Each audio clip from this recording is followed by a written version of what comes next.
Welcome to my channel totally confused. Good morning to everyone. আশা করি তোমরা খুব ভালো আছো, আমিও খুবই ভালো আছি। চলো আজকের সকালটা শুরু করা যাক। তো বেসিক্যালি আমি ঘুম থেকে উঠে ফ্রেশ হয়ে সকালের ব্রেকফাস্ট নিয়ে বসলাম। আর ব্রেকফাস্টে তো দেখতেই পারছো কি আছে, টক দই, ওটস আর কলা। এরপর আমি ব্রেকফাস্টের বাটিটা নিয়ে চলে গেলাম সোজা ঠাম্মার ঘরে। ঠাম্মার সাথে গল্প করছিলাম আর ব্রেকফাস্টটা সেরে নিচ্ছিলাম। আর ঠাম্মা ওইদিকে নিজের কাজ করছিল আর আমি ঠাম্মার সাথে প্রচুর গল্প করছিলাম। Nice welcome to you everyone to my new channel.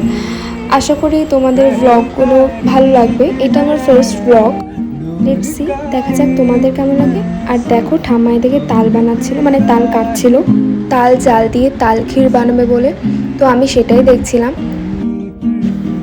দেন আমি ব্রেকফাস্ট সেরে একটু বাজারে গেছিলাম। বাজার থেকে কিছু আনার ছিল, সেটাই আনতে গেছিলাম। আবার দেখো বাজার থেকে ফিরেও আসছি। মাঝখানে আমি কোনো ভিডিও ক্লিপস নিতে পারিনি, মানে নাও হয়নি বলতে পারো। আর আজকে আমাদের লাঞ্চে ছিল চিলি চিকেন আর ফ্রাইড রাইস, যেটা আমি বানিয়েছিলাম। আর লাঞ্চ সেরে একটু রেস্ট নিয়ে আমি বেরিয়েছিলাম আর ঘুরতে বেরিয়েছিলাম। দেখো কি দারুণ লাগছে। তো আমার ব্লগটা আজকে এখানেই শেষ করছি। বাই।